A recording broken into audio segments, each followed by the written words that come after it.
Vincent, hello, you're from Ukraine. I'm very glad to see you and meet you. Well, nice to have me. Thank you so much for inviting me. Tell me, please, a little bit about your activities for our viewers. Where do you live? What do you do, etc.? Well, I'm basically a photographer since I'm 15. I haven't really done anything else. And I was born in Germany, and I moved when I was like, I think 17, 18, I moved to New York to become an assistant. And from there on, first I wanted to be an art photographer, or first I wanted to be an assistant, then I wanted to be more an art photographer. Well, not really. I just wanted to be a photographer in general, but I wasn't concerned about making money. And I think I kept up doing this for about maybe 7-8 years, and then I couldn't pay my phone bill. So in my mid-late 20s, I decided that I should try more to take assignments, and the best way to keep doing this was taking fashion pictures, But when you're like a teenager or even younger, when you're very young in school and you're kind of inclined to do already something like, some are very good in sports and some play an instrument, and for me, it was really photography, The only thing is that it never changed, So I'm like the guy that went into tennis school when he was 12, But with a difference that I never went to school. I always teach myself, Vincent, I know that you shoot only on film. Why do you prefer analog photography in the age of digital cameras? Why do I prefer film photography? I think what matters with photography, if you dig a little deeper, there is something very unconscious and very revealing about it, And I think if you take a picture, it kind of happens in 125th of a second. You're not really aware of what you do at that moment.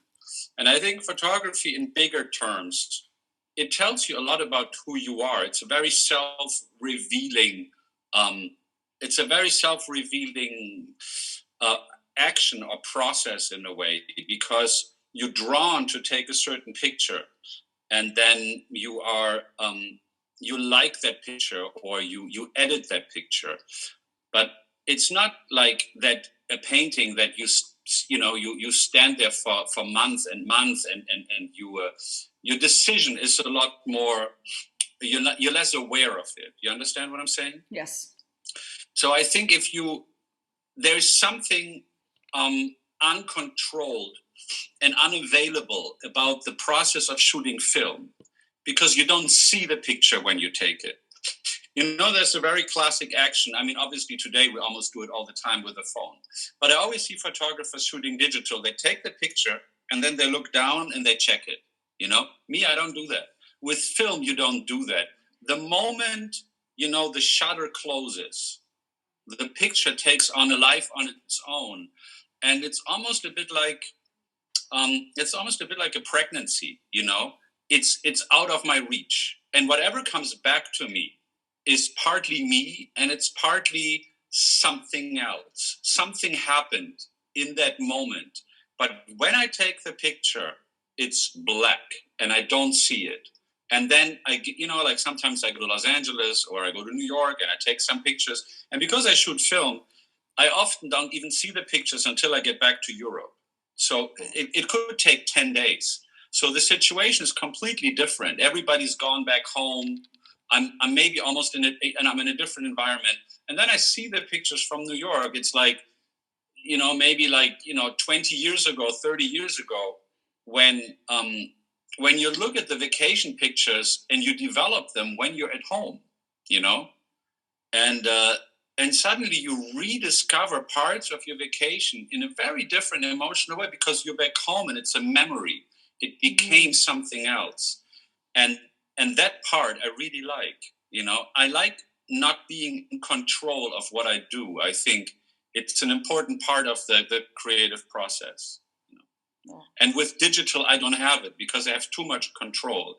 I think, I put the filters, I sharpen the pictures, I do all these twists, but I'm not interested in that, I'm not interested in seeing the picture right away. I'm interested in letting the moment go somewhere else, Vincent, you work a lot with celebrities. There is an opinion that it is easier to work with them than with ordinary people because they're professionals and know what to do in front of the cameras. Is that true?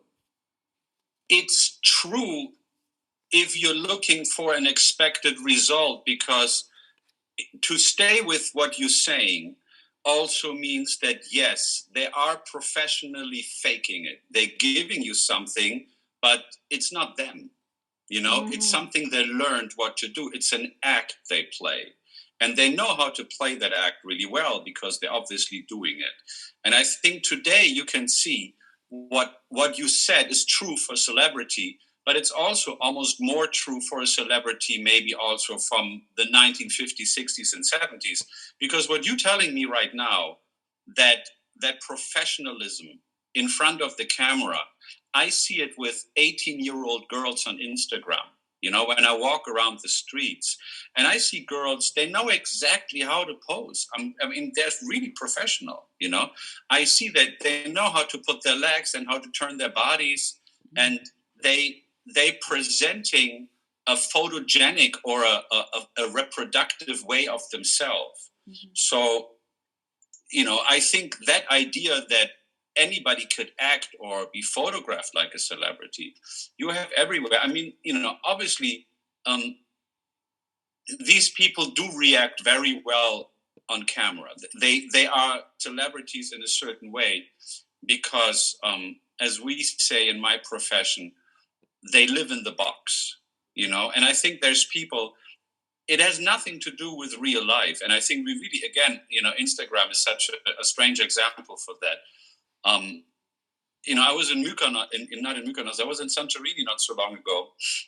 And it's like heaven for all these Instagrammers. And you see them posing on the streets. And then I look at these women and they're actually not that pretty, but I could see looking at them that they look really good on photographs because, they got the lips and they got the hair. And I could see with the angle and the filters, I was like, I'm sure in the picture she looks really good. Mm-hmm. And I think the interesting thing is that some people have a certain magic that comes across in this frame, and it's true, it's fascinating. And I think nobody ever figured out why. And I think if they would figure it out why, the Kardashian probably would have bought it already or put an app to it or something, But there's also very charismatic and very beautiful people that don't work in this frame. They're very interesting. I met beautiful women, and when you take a picture of them, it doesn't work. It's not there, And sometimes you open the door for a casting, and you're looking at a girl, or most of the time it's actually famous people. You meet them the first time on a photo shoot, maybe even a celebrity, and you're thinking, whoa, she doesn't look like her pictures, And then, we doing the makeup, and then, but when they're in front of the camera, they really come alive, But then you also have to see, there is an interesting term, these what we call celebrity, Let's say in comparison to regular people like you and me, they outrank us, how you would say, in the military. They're on a higher level of attention, of money, of love, of appreciation, of validation. But at the same time, all they got, it's been given to them. It's been given to them from us, and it can be taken away. So in many ways, they're much weaker than we are because what they are is so fragile and they can lose it so quickly. You know what I mean? Yes. So these people, they seem to be so set and so safe because they have so much more than us. They're also under so much pressure to constantly approve it and give it. And if it's not there anymore, and I think you can see the easiest as yourself in the Ukraine. There's obviously a lot of beautiful women, but you can see the fear of a beautiful woman of losing her beauty, or of not even just with age, just with the day. Like she doesn't have a good day, she doesn't have a good month, she feels she gains some weight. The fear of what we call maybe beautiful, rich, famous, whatever people is a lot more exaggerated because of their dependence on just that. While you would say regular people, if we have a bad day or bad skin or bad hair, who cares? It's just what it is. So you have to incorporate all of this when you shoot a celebrity. You're not taking a picture of them, you're taking a picture of what they put out, what we imagine. There's a lot of there's a very complex psychological process behind a celebrity, and it's more or less historically taking from fairy tales, from stories from kings and queens, stories we used to tell to children at the campfire. There is people, there are archetypes of characters, they don't really exist, and we imagine ourselves as a part of them. It doesn't really matter, if it's Superman, if it's Siegfried, the dragon killer, or if it's Brad Pitt. They just exist as a part of ourselves. Do you understand what I'm saying? Yes, very interesting. And when you are photographing them, you're working with that, you're working with the fact that in a way they are a little bit something that we are, or that we want to be, They are a personalized longing, you can say. Vincent, could you tell me about some interesting incident while shooting one of the stars? If you can say about it, of course. Maybe someone surprised you with their work, talent, or something else. It will be very interesting for viewers. I know. You know what? I get this question a lot. But it's always tricky because obviously when you're in this, there is a lot of confidentiality, and I think there is a certain expectation that that you don't abuse. There's a lot of trust, pretty much of what I just told you, because of the vulnerability, and because of what these people are, and because of a certain fear they have, that there is also, there is jealousy maybe, but there's suspicion, when somebody's beautiful, famous, rich, you always want to, you want to poke at it and you want to be, you're not really that much better than me, aren't you? There must be something human about you, and you're really focusing on that. And these people are under so much pressure because normal mistakes that we have, with them, suddenly it's like, I knew it. I knew they're not that good, and it's almost a relief for us because in a way we built them up ourselves as something more precious, but then we also like to cut them down because we feel a relief to say, look at her, I mean, all these magazines, when you see, people of celebrities on the beach and they have cellulite or something. And, I think behind us is this really like, aggressive need of humanizing an instinct that we exaggerated in ourselves, So part of my job really is that it's not about this. These people, more or less, they're acting as something that we want to be. And the more they're connecting with something in our personality, you as a woman or me as a man, these people, they're playing a part of something that we have in us, and we exteriorize it by giving it to us. Please be the person that solves all my problems, Mm-hmm. I tell you a story, there's a French philosopher, Feuerbach, in the 19th century, around the French Revolution. And he defined the Catholic saint as a particular character as someone that is like us, but from a charismatic, from his morality, he's just that little bit better of something that we cannot be. He would go and give where we wouldn't give, or he is more kind, and there is just virtues to these saints that just makes them so much like us, and they look like us, but they just these little bit kind of in their character that we would aspire to, and somehow, if you look the celebrity in a more capitalist system, they're exactly the same way, exaggerated, but into a more materialistic version. Now they not have a better character. They're not more giving. They're not more good. They're just richer. They're more beautiful, or they're just materialistically kind of like more wealthy, Mm-hmm. But the hierarchy of Feuerbach's idea of the saint, really with the church having less and less of an influence into our life, it's pretty much the same psychological effect, that there is something in front of us that inspires us to be a little better. Now, 200 years ago, a little better meant, to be a little bit more morally pure. And today it just means to have a little bit better skin and a little bit more of a fit body, I guess, Vincent, tell me please, what cameras are you shooting with and why? Okay, I tell you, you know what? I accidentally became a photo assistant because I got thrown out of school when I was 16. Mm-hmm.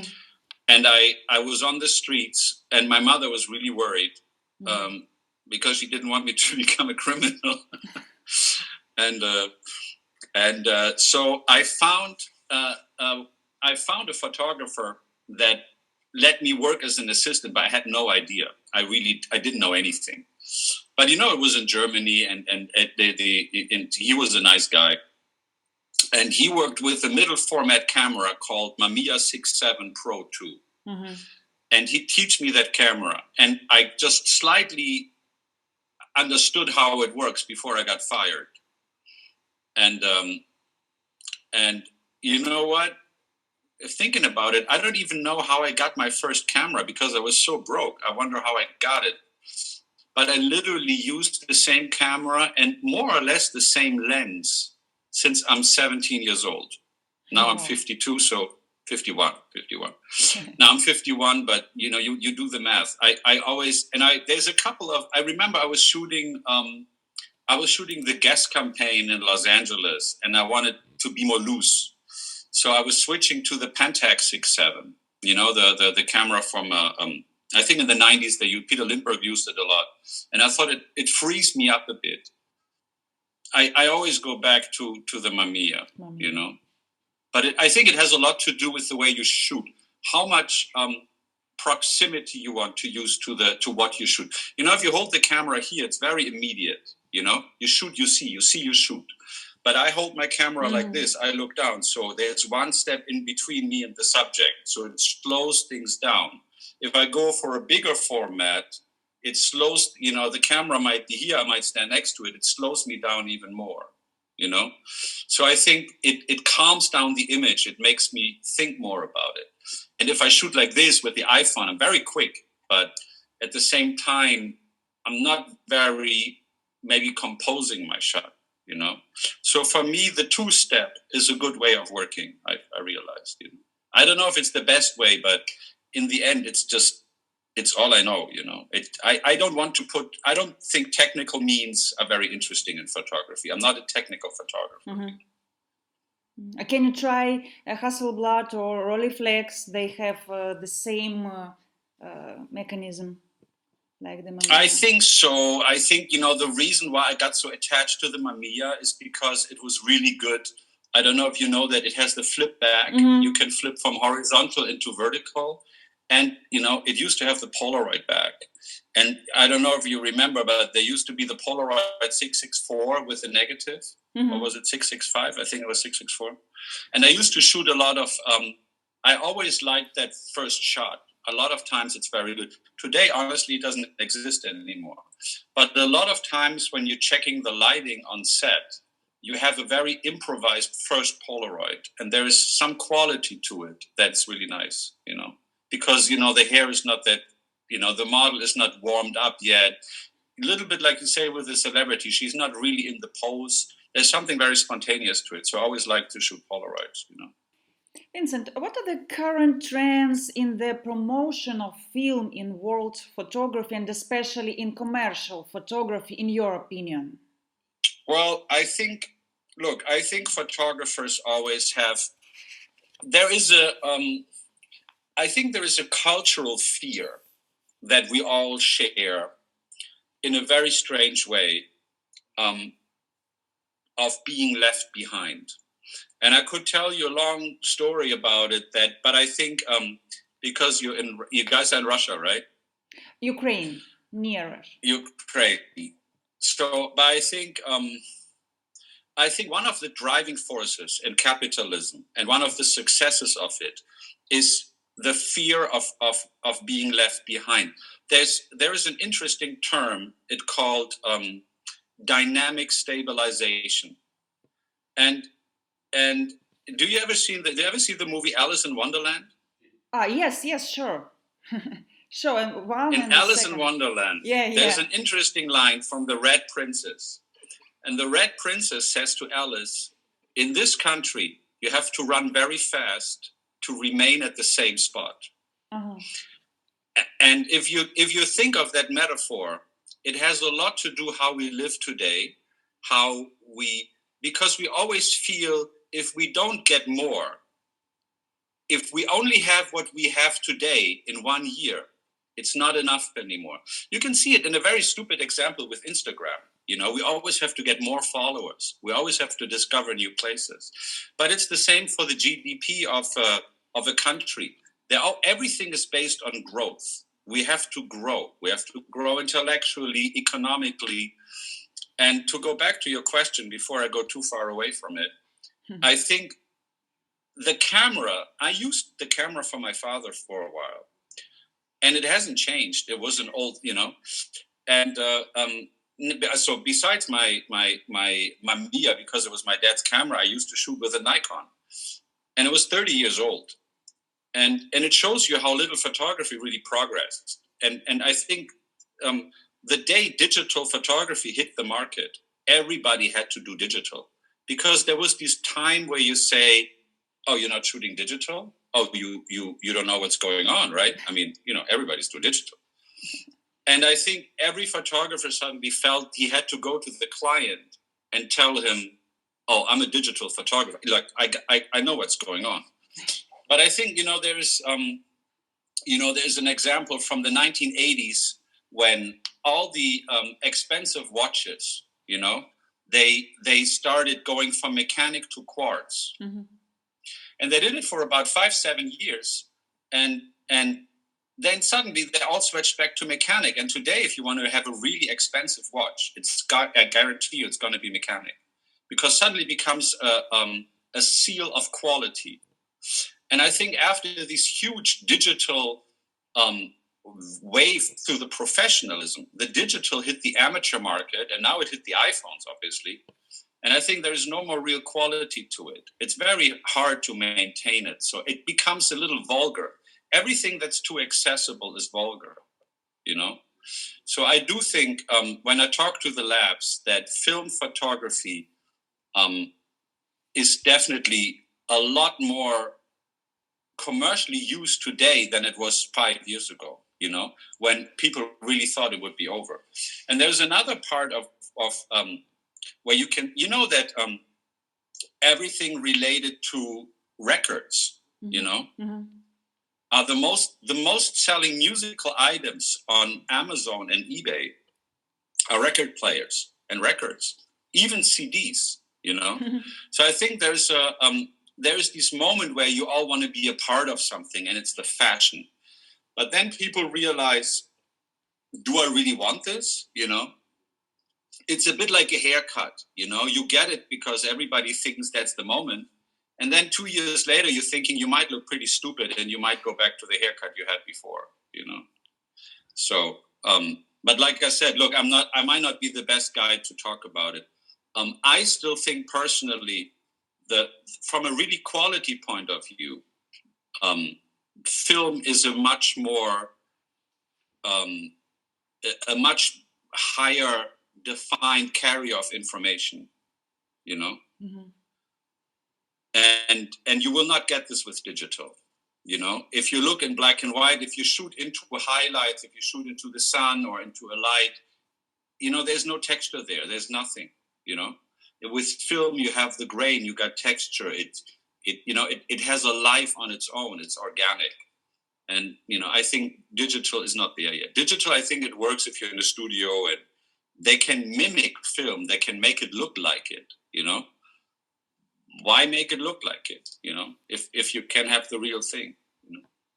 What is the most important thing for you in your perfect shot, in your ideal shot? Composition, light, model, film, or something else? It's a bridge, you know? It's an artistic, it's an emotional process. Something moves me.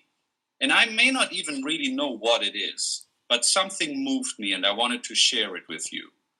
And I think the interesting thing in photography is that if I take a picture, I find something out about myself. It's an inward process, you know? When I look at my books, when I go through an exhibition, I look at this and I'm thinking, I've done this. I don't know why. I don't know where it comes from, you know?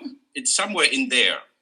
Wow. So the interesting part in photography is that there is an inner voice that meets your outer voice. There's a very unconscious process, you know, and it meets a conscious process of suddenly looking at it. And I think what it can do, that something moved me, and then it goes through a certain technical process, and then it arrives at another person. Now, if you translate it, and I think, you know, I think it's always good to look at your own art, maybe in the eyes of another artistic profession. So I think music is a good example, you know? So you have a melody in your head. You don't really know where it comes from, but you respond to that melody. It moves you. It may be melancholic. It's your mood, you know? And then you put it on notes, you know? You put notes on paper. And it becomes a very technical process. Then somebody makes it come alive with an instrument. And somewhere along the line, on the phone, on your headphones, in a theater, in a concert, that melody in your head goes into somebody else's head. Now, he would never feel what you felt at that moment, but he feels something. And that's pretty impressive, you know? You can make people feel something they would have maybe not felt without you, you know? So a good picture for me, it's a bridge between two people, and it carries you to a place that you would have not been without that, you know? I'll take you somewhere. When you listen to that music, you feel something different. You feel connected with something.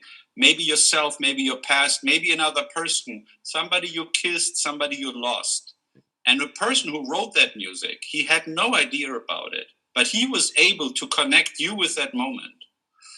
And in the best case of a picture, it can do the same thing, you know? And that's also part of the reasons why I do shoot celebrity, or I like to shoot famous models sometimes, or because, like I said, these people are a surface of desire. And they take us to a place of ourselves, you know, and they're confronting us with something. And that's what's most important for me. Thank you. It's a very self-revealing process, you know. Sure. So what matters to me on a photograph is not what you look at, is not what I show you, is what you feel when you walk away from it. You know, it's what leaves it, what it leaves you with. That's what matters to me. What matters is what you have inside when you don't see the picture anymore. You know, the buttons it's pushing.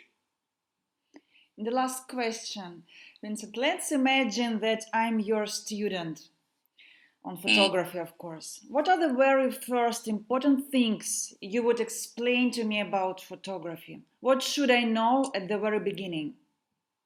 Forget about the technical thing. Don't talk shop. Don't talk lenses or cameras or lights, or it really doesn't matter. You have to rediscover, you know, you have to connect your biography to your pictures. There is something in you that wants to speak. And if you reveal this to somebody else, and it can be grainy or red or out of focus or black and white, it could be a tree, it could be a naked woman, it could be Vladimir Putin, or it could be Adriana Lima. It doesn't matter. It matters that you committed to connecting with the emotional process of somebody else. You know, you resonate with them. It's something has to swing. It's not about, the technical things are very rigid. And that would be, look, if we both meet in a cafe in the Ukraine, and I walk in there and I'm very sure about my opinion, you know, and I talk to you and I give you my opinion and you listen to me and you say something and then I walk away, it hasn't changed me, you know, because I'm just putting my opinion on the table and you just taking my opinion. Maybe you think it's great, but you're just overwhelmed with it. Well, we're not exchanging anything, you know? And I think a good photograph, also for a young student, you have to leave it open. It has to be an open opinion, you know? You put it on the table and you see what happens with it. It's not about it being finished or technically perfect pictures. They often leave less room for interpretation. Now, me as a photographer, I may also be very insecure and I want my pictures to be technically perfect and I worry about it a lot and I think they're not good enough. But that's not what matters. You know, if you look at the 500 best photographs ever taken at the Museum of Modern Art in New York City, I tell you 90% of them are an accident, you know? They're shots on the street, they're bad technical, they're grainy, they're often out of focus, but they're a moment that refines something in history, something about the person, something about the human condition. That's what really matters. If you have the ability to cut something out in a frame that reminds people about the human condition that we're all in, then you got a good picture, you know? And I think the last thing that it depends on is what lights you use and what flashes you use or what Lightroom filters you're using, you know? That's just confusing, you know? That's just makeup. That's surface. But in it, it's something else. And if you're able to get that out, then you have a good shot, you know? And I think as a student, you always,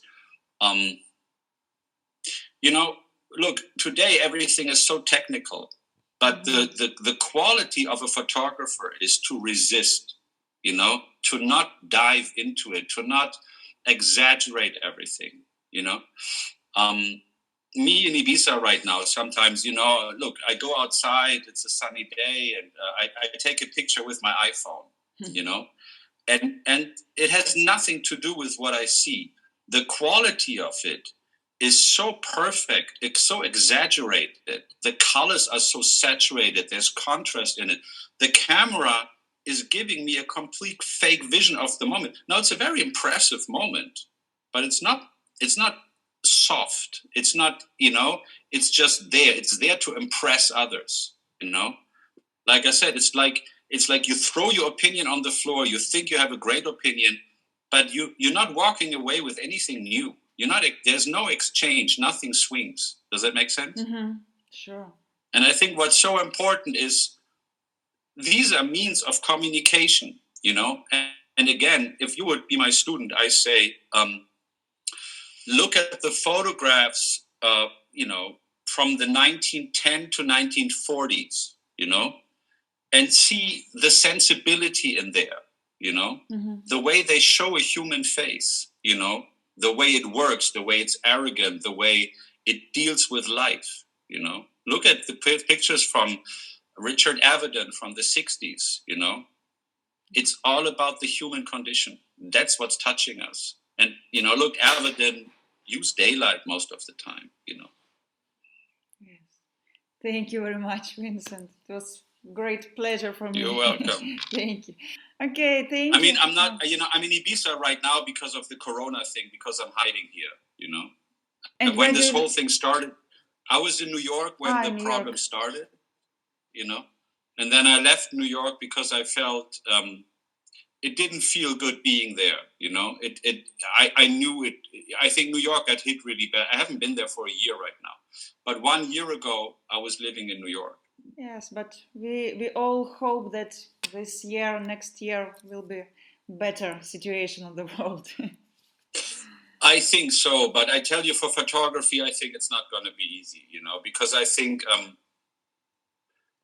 the photography before Corona is not the photography after Corona, because the business was financially, until people are willing to spend money. Nobody wants to spend money right now. Everybody wants things cheap and easy, And I think until people are going to spend money again, it's going to be a while, And that's what I hear, It's, I was lucky enough. Most of the pictures you've seen, there was a good production budget. We were really working like we were doing small movies. Nobody's going to spend that right now, Mm-hmm. Yes.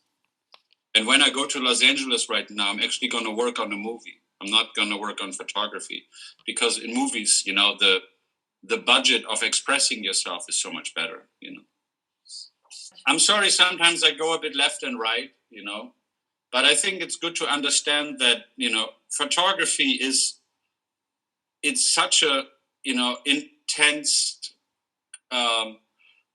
connection with psychology or sociology, with history, there is a reason that we take so many pictures today. And look, the camera, the phone, everywhere right now, everywhere I go, people take pictures, It becomes such a commodity to kind of like a fast use.